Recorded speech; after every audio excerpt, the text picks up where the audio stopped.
ஜாதியில் தாழ்ந்த ஜாதினாலும் சரி, இன்னைக்கு நிலைமை என்னங்கிறது யோசிப்பாக்கணும். அன்னைக்கு அவருக்கு தெரியலை தான் வந்து மரியாதை இல்லாமல் சொல்கிறாரு.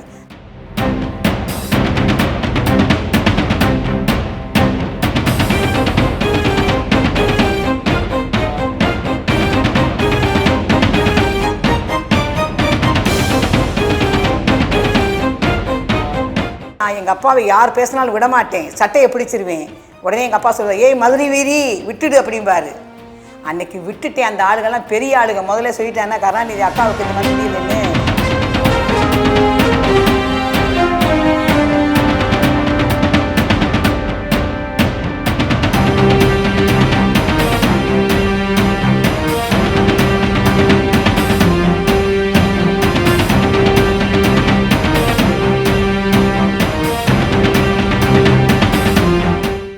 தண்ணி எடுத்துட்டு நினைக்கிறேன், இதையெல்லாம் குடிக்க வச்சுருக்கு, நான் என்ன பாவம் பண்ணியிருக்கேனோ அப்படின்லாம் நினப்பு ஓடுது. சாமி சொல்கிறாரு, கங்கை, யமுனை, பிரம்மபுத்திரா, கோதாவரி, சரஸ்வதி, வைகை எல்லா நதி பேரையும் சொல்கிறாரு. இது எவ்வளோ பெரிய பாக்கியம்.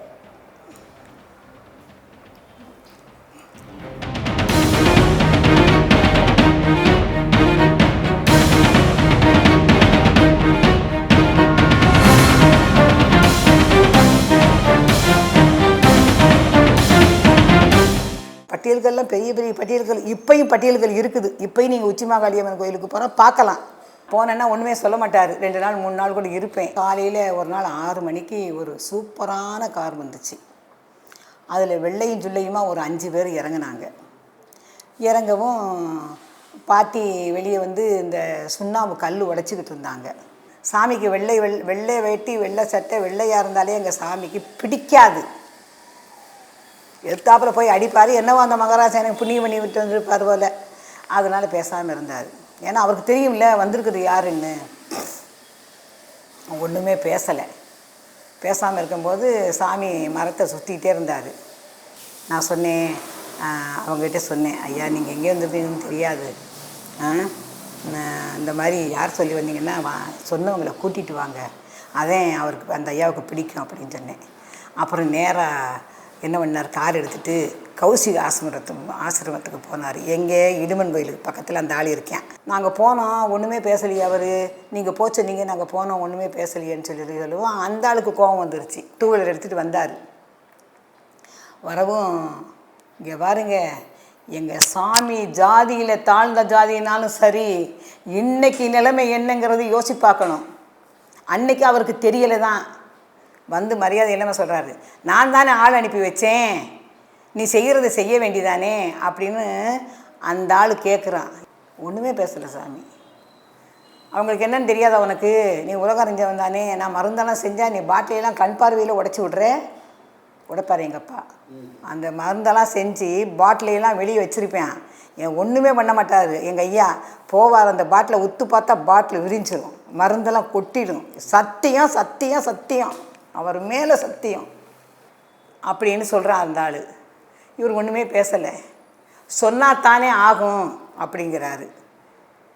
சொல்கிறாரு, வந்திருக்கவங்க அவங்க அம்மா, அந்த அம்மாவுக்கு புற்றுநோய், கேன்சரு, அதனால் மருந்து வேணும்னு சொன்னாங்க. என்கிட்ட கேட்டாங்க. நான் தான் சொன்னேன், இங்கே ஒரு பெரியவர் இருக்கார், அவர் வந்துகிட்ட வந்து கேட்டிங்கன்னா அதுக்கு ஒரு விமோச்சனம் கிடைக்குன்னு சொன்னேன், அதனால வந்திருக்காங்க அப்படின்னாரு. ஒன்றுமே சொல்லலை. 2 பேரை காமிச்சு இந்த இலை இந்த இலை இந்த இலைன்னு குச்சியிலேயே காமிச்சார். சாமி இதையெல்லாம் பிடுங்குங்க சாமி, பிடுங்கினாங்க. சுடுதண்ணியில் போட்டு காய்ச்சி 3 நாள் கொடுங்க சாமி, சரியாக போயிருமிட்டார். நான் கூட வந்து அந்த டிரைவரை கேட்டேன், எங்கேயா இருந்து வர்றீங்கன்னு. கருணாநிதி அக்கா கூட பிறந்த அக்காவுக்கு இந்த நோய், அவங்க பிள்ளைங்க வந்திருக்காங்க, அதுக்கு தான் மருந்து வாங்க வந்திருக்கோன்னாங்க. எனக்கு அப்போவெல்லாம் அவ்வளோ விவரமெல்லாம் தெரியலை. சரின்ட்டு அந்த இலையெல்லாம் கொண்டு போயிட்டாங்க. நான் சொன்னேன், அவர் என்ன சொன்னார் தெரியுங்களா, இந்த இலையெல்லாம் நீங்கள் எதுவுமே பார்க்காதீங்க, பூரா நறுக்கி போட்டு நல்ல சுடுதண்ணியில் காய வச்சு காய்ச்சி கொடுங்க, சரியாக போயிருங்க. நான் ஊருக்கு வந்துட்டேன். திருப்பி நான் போகிறேன், அதே காரில் அதே மாதிரி ஆளுங்க வர்றாங்க, கருப்பு சூட் கேஸ் பிடிச்சிக்கிட்டு. நான் டிரைவரை கூப்பிட்டு கேட்டேன், சரியாயிடுச்சுமா அப்படின்னாரு. அதாவது நான் சொல்கிறதே இப்பையும் 1900 அந்த வருஷத்தை சொல்கிறேன். நீங்கள் கருணாநிதி சொந்தக்காரங்கிட்ட நீ கேட்டாலும் நான் அதுக்கு சந்தோஷந்தான். ஏன்னா அவங்க வந்தாங்களா, இந்த மாதிரி உச்சி மாகாளியம்மன் கோயிலில் பார்த்தாங்களா, மருந்து சாமி கொடுத்தாங்களா அப்படிங்கிறத மட்டும் விவரம் கேட்டு தெரிஞ்சுக்கலாம். இது சத்தியமான வார்த்தை, இது உண்மையான வார்த்தை. அது பணம் தான் கொண்டு வந்துருப்பாங்க, எங்கேப்பா தான் திரும்பி பார்க்க மாட்டாரே. அசால்ட்டாக சுற்றிட்டு இருந்தார், மரத்தை பூரா சுற்றிட்டு இருந்தார். அந்த கல்லுடைக்கிற பாட்டி சொல்கிறாங்க, அவர் தான் பார்க்காம இருக்கார்ல, நீ சூட்கேஸை காமிக்காமல் வந்தீங்கன்னா பேசியிருப்பார், நீ சூட்கேஸோடு வந்ததுனால தான் அவர் பேசலை அப்படின்னு அந்த கல்லுடைக்கிற கிழவி சொல்லுது. அது ஒருத்தர் சொல்கிறாரு, கிழவி பேசாமல் இருக்கணும், இல்லாட்டி உனக்கு முதியோர் பணம் கொடுக்க மாட்டோம்னு. அந்த பாட்டி சொல்கிறாங்க, டே சாமி, எனக்கு முதியோர் பணம் நீ கொடுக்காட்டியும் பரவாயில்லை, உங்கள் ஆத்தா கருவிலேயே உருவாகும் போது கணக்கு வச்சு தான் உன்னை கூப்பிட்ருக்காரு, இது சத்தியம். அவர் அப்படி சொல்லிச்சு அந்த அம்மா. கருவிலேயே உருவாகும்போது அவர் பார்த்து வச்சு தான் உன்னை கூப்பிட்ருக்காரு, இவங்களுக்கு உயிர் கொடுக்கணும்னு. நீ கருப்பு பெட்டி கொண்டு வராமல் இருந்தீங்கன்னா அவர் வான்னு கேட்டிருப்பாரு, உங்களுக்கு பதில் சொல்லியிருப்பார் அப்படின்னு. இவர் மூச்சே விடலை, எதுவுமே சொல்லலை. இவனுக்கு என்ன பண்ணிட்டாங்க, அந்த கௌசிக ஆசிரம நாராயணசாமி கிட்ட போயிருக்காங்க. இந்த மாதிரி சௌரியம் ஆகிருச்சு, நாங்கள் சாமிக்கு எதனால செய்யணுமில்ல, அதனால் வந்தோம் அப்படின்ட்டு. சரி வந்தீங்கள்ல, அதனால் என்ன எப்படி போனீங்கன்னு கேட்கவும், இந்த மாதிரி சூட்கேஸில் பணம் கொண்டு போனோம்னு. ஐயையோ, பணம் கொண்டு போனால் தான் அவருக்கு எதுவுமே பிடிக்காது, செய்யாதே அப்படின்ட்டு திரும்பி வாரேன். அவன் நாராயணசாமி வரேன், நல்லா கேட்டுக்கணும். இப்போது நாராயணசாமி வாரேன், ஏன் கொண்டு வந்து கொடுக்க வாங்கி வைக்க வேண்டியதானே, நான் என் பாட்டுக்கு எடுத்துகிட்டு போவேன்ல அப்படின்னு ஒத்தப்படையில் மரியாதை இல்லாமல் பேசுனேன். நான் ஒரு பொம்பளை தான் இல்லைன்னு இல்லை, ஏன்னா நான் எனக்கு நான் எங்கள் அப்பாவை யார் பேசினாலும் விடமாட்டேன், சட்டையை பிடிச்சிருவேன். உடனே எங்கள் அப்பா சொல்கிறார், ஏய் மதுரை வீரி விட்டுடு அப்படிம்பாரு. அன்னைக்கு விட்டுட்டேன். அந்த ஆளுகள்லாம் பெரிய ஆளுங்க, முதல்ல சொல்லிட்டாங்கன்னா கருணாநிதி அக்காவுக்கு இந்த மாதிரி முடியலன்னு பேசாமல் இருந்து வந்தான். ஏன் பெட்டியை வாங்கி வச்சா ஆகுமில்ல, நான் கொண்டு போவேன்ல அப்படின்னு அந்த நாராயணசாமி சொன்னார். ஒன்றுமே பேசலைங்க எங்கள் அப்பா, அவர் வாட்டுக்கு சுற்றிக்கிட்டே செஞ்சுக்கிட்டே இருந்தாங்க. சரி சரிங்க, நீங்கள் கொடுக்குறத கொடுத்துட்டு போங்க, இல்லை வைக்கிறத வச்சுட்டு போங்க அப்படின்னு சொன்னார். இவங்க வந்தவங்கெல்லாம் காரில் போயிட்டாங்க. அந்த சூட்கேஸை எடுத்தேன். எங்கள் அப்பா பேசாமல் சைடில் அப்படியே பார்த்தாரு. எடுத்துட்டு வண்டியில் மாட்டிட்டு அந்த உச்சி மாகாளியம்மன் கோயில் வாசல் அப்படி திரும்புகிறாரு. அந்த டூ வீலரை போட்டு விழுந்தான் பாருங்க அந்த ஆள், பெட்டியோட கை காலெலாம் ஒடிஞ்சு வச்சு. அங்கே சொல்லிட்டாங்க, இந்த டூ வீலரில் போகிற வரவோ சொல்லிட்டாங்க, என்ன இந்த நாராயணசாமி இங்கே விழுந்து கிடக்கிறாரு, ஆம்புலன்ஸ் தூக்கிட்டு போகுதுன்ட்டாங்க. உடனே ராணின்னு அவங்க மகன் ஒருத்தி இருக்கிறா, போய் சொல்லவும் இங்கே வரவும், விஜயாமா என்ன நடந்துச்சு நான் சொன்னாலும் இவர் கேட்க மாட்டார். விஜயாமா காசாசை பிடிச்சி போய் தெரியுறேன் எங்கள் அப்பங்காரன் அப்படின்ட்டு போனாங்க.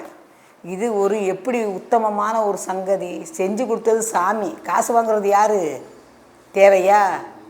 அன்னைக்கு இருந்து வரமாட்டேன் அந்த ஆள். அப்புறம் கொஞ்ச நாள் கழித்து பிச்சைன்னு ஒருத்தர் வந்தார். யார் சாமி, எந்த ஊர் அப்படின்னு கேட்குறாரு எங்கள் ஐயா.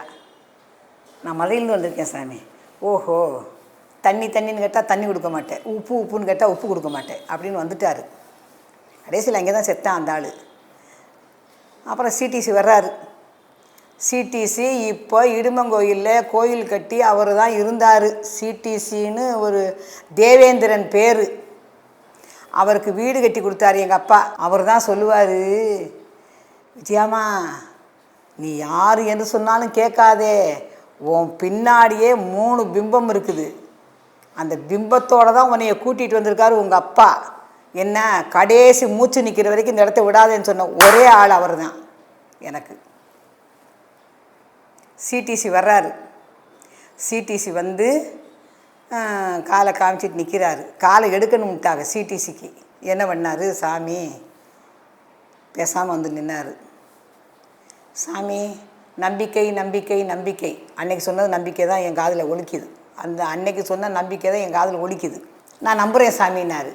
அப்போது இந்த கோழி குண்டு சோடா வச்சுருப்பாங்கல்ல, அந்த சோடாவில் தான் எங்கள் அப்பா சுண்ணாம்பை போட்டு மருந்தாக கொடுப்பார் எல்லாருக்கும். வேறு மருந்து எங்கள் அப்பாவுக்கு தெரியாது, சாமிக்கு மூட்டை சாமிக்கு தெரியாது, அழுக்கு மூட்டை சாமிக்கு. ஐயா நம்பிக்கையாக இருந்தால் போய் கோழி குண்டு இருக்குல்ல, கோழி குண்டு ஜூஸு பாட்டில் ஒரு 3 பாட்டில் வாங்கிட்டு வந்தார். சரின்னு போய் கோழி குண்டு ஜூஸு பாட்டில் 3 பாட்டில் வாங்கிட்டு வந்தார். உடச்சி ஊற்றுனாரு. இந்த விரலை வச்சுட்டு இப்படி தட்டினா உடஞ்சிருமே, குண்டு வெளியே ஊற்றுனார். அது இங்கே பாத்திரமெல்லாம் ஒன்றுமே கிடையாது. அந்த வெளியே சுண்ணாம்பு தட்டுதே, அந்த பாட்டி சோறு கண்டு வருமே, அந்த தூக்குச்சட்டியில் தான் ஊற்றுனார். ஊற்றி கொஞ்சம் சுண்ணாமல்லி போட்டார். சுண்ணாமல்லி போட்டு கலக்குனார். கலக்கவும் கொஞ்சம் மண்டி நின்றுச்சு. குடிக்க கொடுத்தாரு. அந்த சட்டியோடவே தூக்கி குடித்தான். இன்றைக்கி அந்த ஆள் இடுமங்கோயிலில் கோயில் கட்டி இருக்கார். விஜயாமா இதை சொல்லிச்சின்னு போய் யார் வேணாலும் கேட்கலாம். இதை நம்பி ஒரு 10 நாளைக்கு வருவியான்னு கேட்டார். வரேன்னாரு. வரும்போதே அந்த கோழி குண்டு சோடா கலரை கூட்டு வாங்கிட்டு வந்து, அந்த பேண்டா கலர் இந்த கலராக இருக்குன்னு கொண்டு வருவார். கொண்டு வந்து உடச்சி ஊற்றுனார். மறுநாள் உடச்சி ஊற்றவும் குடித்தார். அவர் சொல்லுவார், சாமி வீணாகாமல் சாப்பிடு சாமி அப்படிங்கிறாரு. வீணாகாமல் எப்படி சாப்பிடுவேன்? சுண்ணாம்பள்ளியை திம்பியேன். நாங்கள் சுண்ணாம்பள்ளி தின்னிருக்கோம். அந்த மாடியில் போய் பாருங்கள், சுண்ணாம்பு வச்சுருக்கேன். எங்கள் அப்பா கொடுத்த சுண்ணாம்பு வச்சுருக்கிறேன். அதையெல்லாம் எடுத்து காலில் தடவு சாமின்னார். என்ன பண்ணார்? அவர் எடுத்து பூரா தடவுனார். தடவிட்டு ஐயோ ஐயோ ஐயோ ஐயோ ஐயோ ஐயோ ஐயோ கத்துனேன். சாமி பாவம் சாமி, சாமி பாவம் சாமி, ஒரு ஒரு அட்டை இருந்தால் விசிறி வீசட்டா சாமின்னு சொல்லி சொன்னது தாங்க. ஆஞ்சநேயரை மாறிட்டார். காத்தான காற்று வீசுகிறாரு. அந்த காலுக்கு குடுகுடுப்பு கொடுக்குறதுக்கு வீசுகிறாருங்க. அப்படியே என்ன பண்ணான், மொண்டி மொண்டி போய் அந்த பட்டியல் கல்லை படுத்துட்டேன். அந்த அமிர்தாஞ்சன கல்லுக்கு பக்கத்தில் படுக்க பட்டியல் கல்லை போய் படுத்துட்டேன். அந்த காற்றுல அந்த எரிச்சல்லாம் நின்று வச்சுங்க. பார்த்தா காலில் பூரா பக்கா வந்துருச்சு, பக்கா கட்டிருச்சு. நான் சொன்னேன், சிடிசி இங்கே பாரு, இனிமேல் ஐயா சொல்கிறத கேளு, அதான் உன் கால் நல்லாகும். என்ன வெட்டுப்படுற காலை சரியாக்கி வச்சுருக்காரு. அதெல்லாம் கேட்பேன் விஜயாம்மா, அதெல்லாம் கேட்பேன். நான் நல்லா இருக்கணும்னா கேட்டு தானே ஆகணும். இவ்வளோ பெரிய மகான் இப்படியெல்லாம் அற்புதம் பண்ணியிருக்காரு என்ன அப்படின்னு சொல்லிட்டு அதையே சாப்பிட்டு கால் சூப்பராக ஆக்கிட்டார். இப்போ அவர் இடுமன் கோயிலில் கோயில் கட்டி அந்த கோயிலே சிலை வச்சு சிலைக்கு பக்கத்தில் உட்காந்துருக்கேன் சிடிசி தேவேந்திரன். ஏன்னா சாயங்காலம் ஆகவும் இடுமன் கோயில் கூட்டிகிட்டு போயிடுவார். அன்னைக்கு கொஞ்சம் வெளில போயிட்டார் போல். சாமி முட்டைக்கோஸ் தோட்டத்துக்கு போகலாமான்னாரு. சரிங்க ஐயா போகலாம் ஐயா, அதனால என்னையான்னு சரின்னு முட்டைக்கோஸ் தோட்டத்துக்கு கூட்டிகிட்டு போனார். இடுமங்கோயிலுக்கு மேற்கு பக்கம் ஒத்தையடி பாதை போகுது. கலச தண்ணி எடுப்பாங்க. அதில் நேராக வந்து 5 கிலோமீட்டர் போகணும். போய் அங்கே தென்னந்தோப்பு இருக்குது. தென்னந்தோப்பை தாண்டவும் ஒரு பெரிய கரடு இருக்குது. நான் இதை முட்டைக்கோஸ் தோட்டத்தில் தங்கம் இருக்குதுன்னு சொல்லிட்டேன். டூலர்லையே போனானுங்க. ஆனால் எங்கள் அப்பா வலிக்கு விழா வச்சுட்டாரு. நான் ஐயா பக்கத்தில் நான் நின்னேன். ரவி உள்ளே போய் பார்க்க சொன்னார். அந்த ஆள் போக மாட்டேன்ட்டேன். பிச்சை தான் முதல்ல போனான். அவன் பெரிய வைத்தியன். போய் பார்த்தா அந்த காலத்தில் மன்னர்கள் ஆட்சியில், அரசாட்சியில் நிறைய இந்த தங்கம் வெள்ளி இதெல்லாம் இருக்கும்ல, அதையெல்லாம் கொண்டு போய் வச்சுருப்பாங்கல்ல. அந்த மாதிரி அந்த கரடில் ஒரு சின்ன மண்டபம் மாட்டம் இருந்ததில் கொண்டு போய் வச்சுருக்காங்க. வச்சாங்களோ இல்லை கல்லைத்தான் தங்கமாக காமிச்சாரோ தெரியாது. என்ன நான் சொல்கிறது, அந்த வலுவெல்லாம் அவருக்கு இப்படி தெரியும்ல. முட்டைக்கோஸ் தோட்டங்கிறது பெரிய ஒரு சரித்திரம் மூட்டைசாமி இதில். அப்போ இடுமங்கோயிலில் தண்ணி வற்றி போச்சு. பூராமே வெள்ளரிக்காய் தோட்டம் போட்டிருக்காங்க. வர வர வர வர பசிக்குது. தண்ணி தாகம்னா தாகம், அப்படி தாகம் எடுக்குது. எனக்கு உயிர் போகிற மாதிரி இருக்குது. இளம் வயசு தான் இருந்தாலும் போகிற மாதிரி இருக்குது. எங்கள் அப்பா நின்னார். சாமி நின்னார். ஒரு ஓடை. அந்த ஓடையில் கருப்பு கலரில் தண்ணி, ஆடை மேலே ஆடையாக கட்டியிருக்குது. சொல்கிறாரு, சாமி குடிங்க. தண்ணி குடிக்க சொல்கிறாரு அந்த தண்ணியை. ஏன்னா இடுமங்கோயில் குளத்தில் தண்ணி இல்லை, பூரா வெள்ளரி தோட்டமாக போட்டாங்க. தண்ணி எடுத்துட்டு நினைக்கிறேன், இதையெல்லாம் குடிக்க வச்சுருக்க நான் என்ன பாவம் பண்ணியிருக்கேனோ அப்படின்லாம் நினப்பு ஓடுது. சாமி சொல்கிறாரு, கங்கை, யமுனை, பிரம்மபுத்திரா, கோதாவரி, சரஸ்வதி, வைகை எல்லா நதி பேரையும் சொல்கிறாரு. இது எவ்வளோ பெரிய பாக்கியம். அந்த ஆடையை தள்ளிட்டு அந்த தண்ணியை எடுத்தால் இந்த கரும் பச்சை கலரில் இருக்குது. அந்த தண்ணியை 3 மடக்கு வயிறு நிறைய குடிச்சிட்டோம். அப்படியெல்லாம் குடித்ததுனால தான் விஜயாம்மா இந்த 78 வயசுலேயும் ஒரு மாத்திரை மருந்து திங்காமல் சீரும் சிறப்பும். அதெல்லாம் சஞ்சீவி மருந்து, அதெல்லாம் சஞ்சீவி தண்ணி. அன்னைக்கு கொடுத்ததெல்லாம் இன்னைக்கு யார் கொடுப்பா? ஏங்குறோம். என்னைக்கு பார்ப்போம், என்னைக்கு கொடுப்பாரு? அன்னைக்கு அதையெல்லாம் செஞ்சதுனால தான் இந்த உடம்பை வலிமையாக்கி சீரு சிறப்பும் சீக்கில்லாத வாழ்க்கையாக வச்சுருக்காரு. அந்த நதிகளுக்கெல்லாம் நாங்கள் போக வேண்டிய வேலை இல்லை. அந்த நதி தண்ணியெல்லாம் நாங்கள் எடுக்கிற அந்த கருப்பச்சை தண்ணியில் கொண்டு வந்துட்டார். இதெல்லாம் யாருக்கும் கிடைக்காத ஒரு பாக்கியம். விடிஞ்சால் இத்து போன மரத்தையா எடுக்கிறார் எங்கள் அப்பு. அந்த மரத்தை எடுத்தால் உள்ளேருந்து பொடியாக கீழே விழுகுது. நான் யாருன்னு எனக்கு தெரியாது. நான் சாதாரணமான ஒரு பொம்பளை தான், படிக்காத முட்டா சிரிக்கி நான். அவர் சொல்கிறாரு, சாமி இந்த மரம் முளைக்குமா சாமின்னாரு. ஏன்னா அவர் கூடவே திரிஞ்சு அவர் கையிலேயே உலகத்தை பார்த்து அவர் இந்த மாதிரி வடநாட்டில் இருக்கிற அத்தனை நதியும் தண்ணியாக கொண்டு வந்து எனக்கு குளிப்பாட்டி குடிக்க வச்சவர். நான் என்ன சொன்னேன், ஐயா நீங்கள் நினச்சா முளைக்கியான்ட்டேன். நீங்கள் நினச்சா முளைக்கும்னு சொல்லிட்டேன். அப்போ நம்ம ஊனுவோமான்னாரு. ஊனுங்கய்யான்ட்டேன். இத்து போன மரம் ஊனுங்கய்யான்ட்டேன். சரின்ட்டு இதுக்கு தண்ணி ஊற்றுறது யார் அப்படின்னு சொன்னார். பேசாமல் இருந்தேன்.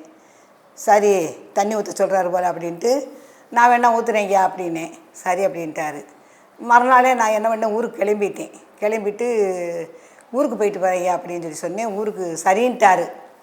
சரின்னு வந்து 6:30 மணிக்கு வண்டியை நிப்பாட்டினா வண்டியை நிப்பாட்டியாச்சு.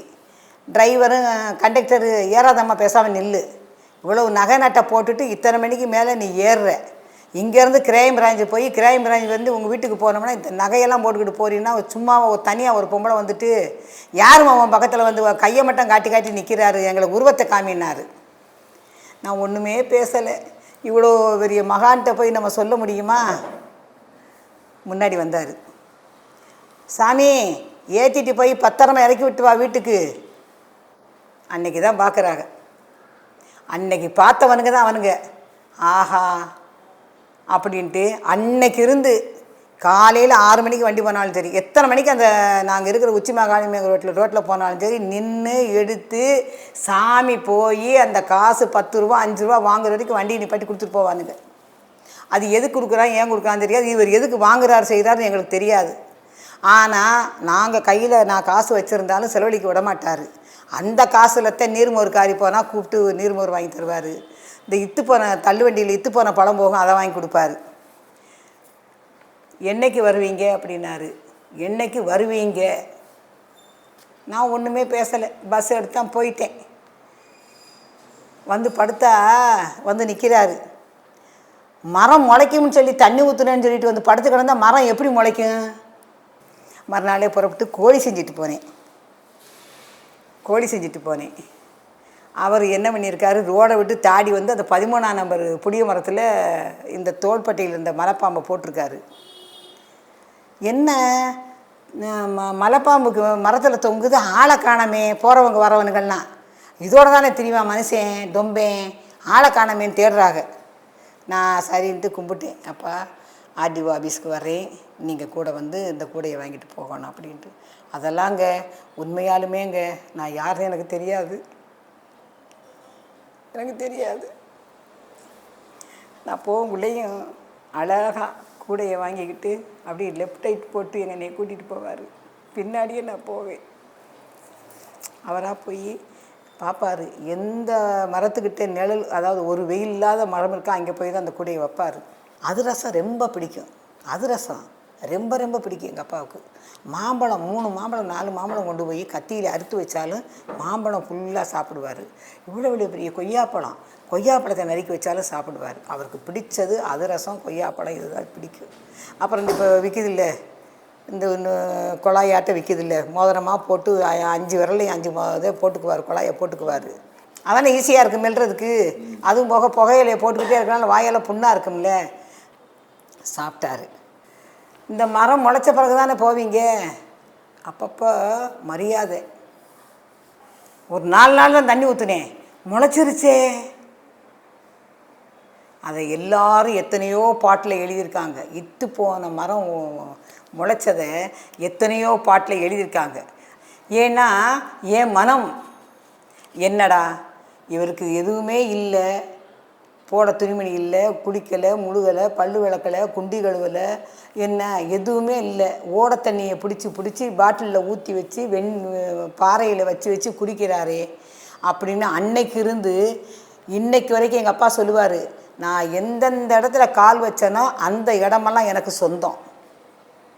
எந்த இடத்துல நான் பாதம் வச்சேனோ அந்த இடம் எனக்கு சொந்தம் பாரு, எந்த இடத்துல உட்காந்தேனோ அந்த இடம் எனக்கு சொந்தம் பாரு.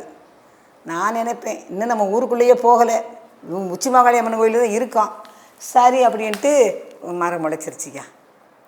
ஒரு வாரம் இருந்தேன். தண்ணியை அடி வைப்பில் தான் அடித்து கொண்டு போய் ஊற்றுவேன். முளைச்சிருச்சு.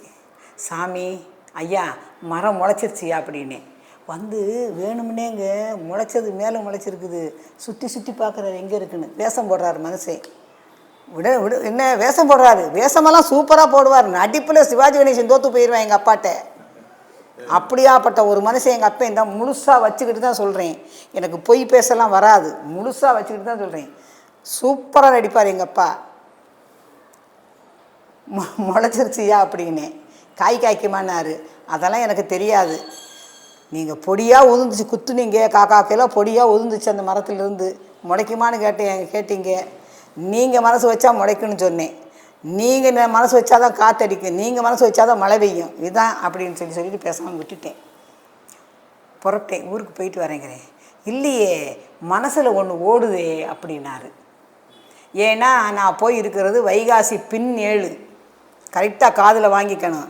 வைகாசி பின் 7லையும் சித்திரை பின் 7லையும் வைகாசி முன் 7லையும் 14 நாட்கள் பழனியில் என்ன அந்த நாட்களில் வந்து விசேஷம். மருகு லேடிஸுக்கு தலையில் மருகு வச்சுட்டு போவாங்க. விழா எப்படி நம்ம சஷ்டி விழாவை கொண்டாடுறோமோ அது மாதிரி அங்கே விழா நடக்கும். அந்த 15 நாள்லையும் 3 நாள் சந்தன மழை பெய்யுமா, தேன் மழை பெய்யுமா, இதெல்லாம் விபூதி மழை பெய்யும். இதெல்லாம் கிரிவலம் வர்றவங்கெல்லாம் போவாங்க வருவாங்க. தலையில் பூ அந்த மருகை வச்சுட்டு போவாங்க வருவாங்க. அக்னி நட்சத்திரம். அப்போது நான் அந்த உச்சி மாகாளி அம்மன் கோயில் வாசல்லையே உட்காந்து நினைப்பேன், எல்லா பொம்பளைங்களும் தலையில் மருக வச்சுட்டு போகிறாங்களே, நம்ம இங்கேயே சும்மா தானே கிடக்கிறோம், ஒரு நாளாவது போய் அந்த பழனி மலையை சுற்றுறதுக்கு விட மாட்டேங்கிறாரே, என்ன நம்மவும் அடியாக இவர் தான் கெதின்னு உட்காந்துருக்கோமே அப்படின்னா என் மனசில் ஓடிச்சு. அதெல்லாம் உண்மை, 100க்கு 100 உண்மை.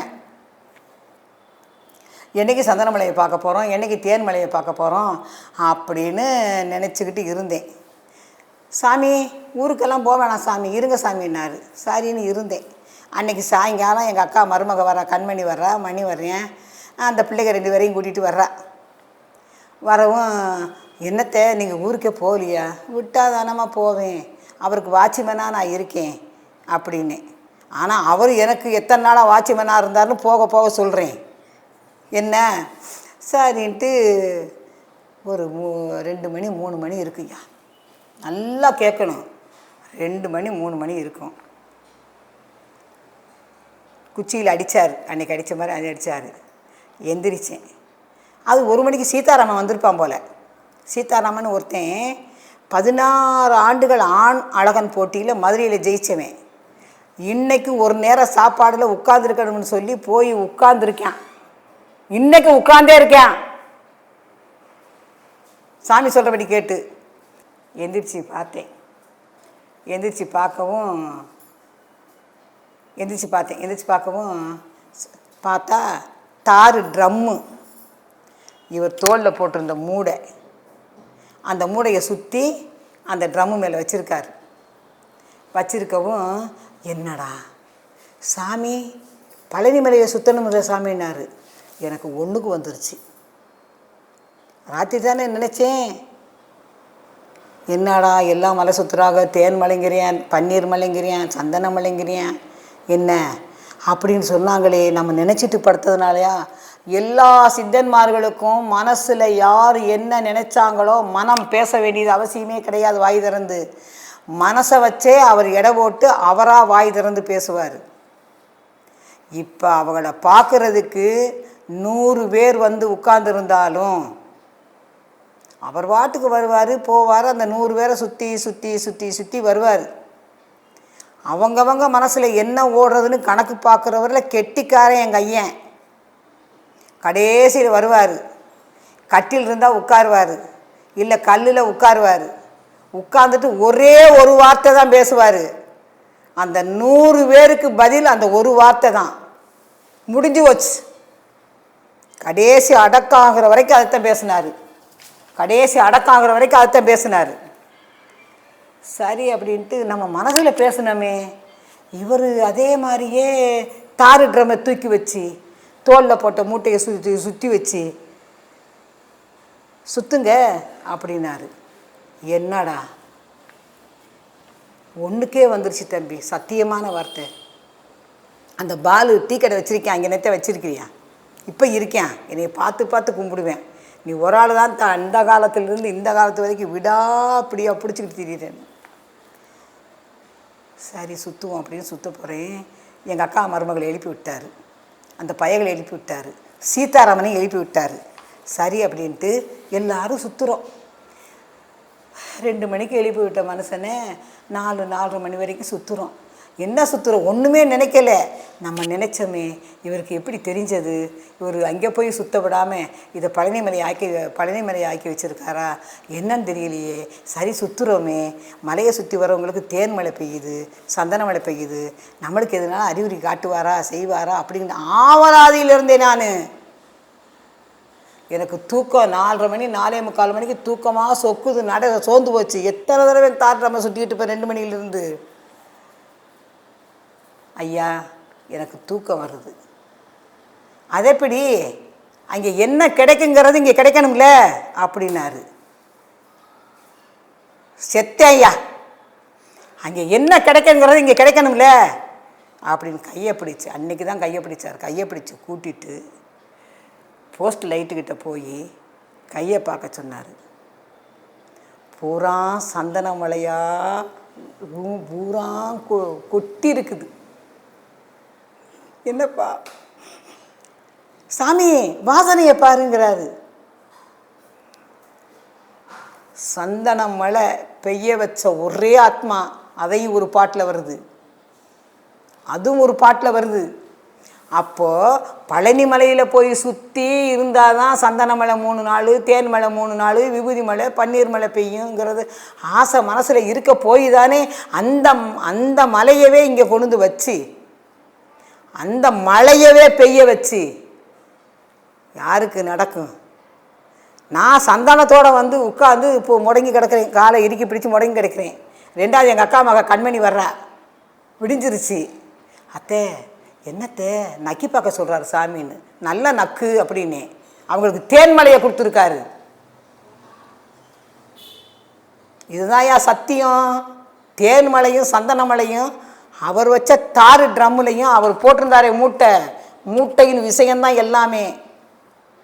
சுற்றி வச்சு பழனிமலையாக ஆக்கி சுத்த சொல்லி தேன்மலையும் சந்தனமலையும் பெய்ய சொன்ன ஒரே பகவான். இந்த உலகத்தில் கோடிக்கணக்கில் பிறந்திருக்கலாம் சித்தன்மார்கள். ஆனால் எங்கள் அப்பனை மாதிரி ஒரு ஆள் கூட இருக்க மாட்டாங்க, ஒரு ஆள் கூட உலகத்தில் சாப்பாடு போட்டிருக்க மாட்டாங்க. நினச்சதை சாதிச்சாரு, உள்ளங்கையில் உலகத்தை வச்சிருந்தாரு, 6 வடை வீட்டையும் கொண்டு வந்தாரு. திருப்பதி எங்கடா இருக்கு, அது இங்கே நடக்கும்டானாரு. திருப்பதி எங்கடா இருக்கு, அது நடக்கும்டானாரு. நாங்கள் நினச்சி பார்க்கல. கணக்கம்பட்டியை என்னைக்கு இருந்தாலும் கோயம்புத்தூர் ஆக்குவேனாரு. கோயம்புத்தூர் ஆக்கிட்டாரு. கோயம்புத்தூர் ஆக்கிட்டாருயா. கோயம்புத்தூர் ஜனம் பூரா வரலன்னு வருத்தம். சாமிகிட்ட இருக்கும்போது தென்னாட்டுடைய ஆள் தான் வந்தாங்க, தெற்கு பக்கம் இருக்கிறவங்க கிழக்கு பக்கம் இருக்கிறவங்க தான் வந்தாங்க. கோயம்புத்தூர் ஆளுங்களை யாருமே வரலை. யாருக்கு தெரியும்? பார்த்தவங்களுக்கு பிரயோஜனமாக இல்லையே தெரியலை. நான் எங்கள் அப்பாட்ட கேட்டேன், எப்போ செத்து 5-6 வருஷம் கழித்து கேட்டேன், ஏன்யா ஈசல் புத்தில் இருந்த மாதிரி ஆளுங்க வர்றாங்களேயா, இவங்களையெல்லாம் எங்கேயா நீ பார்த்து வச்சுருந்தேன், சேர்த்து வச்சுருந்தேன்? ஓ குண்டிக்கு பின்னாடியே நான் திரிஞ்சேனே, செஞ்சேனே, சோறு சாப்பிடல செய்யலை, இத்து போன சேலையை கட்டிக்கிட்டு திரிஞ்சேனையா நான் கேட்டேன். அவர் சொன்னார், 17 பாடியில் யார் யாரை சந்தித்தேனோ, எந்தெந்த ஊரில் சந்தித்தேனோ, யார் யாருக்கு என்னென்ன கொடுத்தேனோ செஞ்சேனோ வச்சேனோ, 17 பாடியை சேர்த்து 18ஆம் பாடியாக நான் வந்து உட்காந்துருக்கேன் கணக்கம்பட்டியில். நான் உட்கார்ந்து தான் நான் என்னென்ன செஞ்சேன், நான் 17 பாடியில் அத்தனை வரைக்கும் வர வச்சிருக்கிறேன். ஈசல் புத்து மாதிரி கொடுக்க வேண்டியவன் கொடுப்பேன், நான் கொடுக்க வேண்டியவங்களுக்கு கொடுப்பேன், அதான் வர வச்சிருக்கேன்ட்டாரு ஒரு நாள் கனவுல.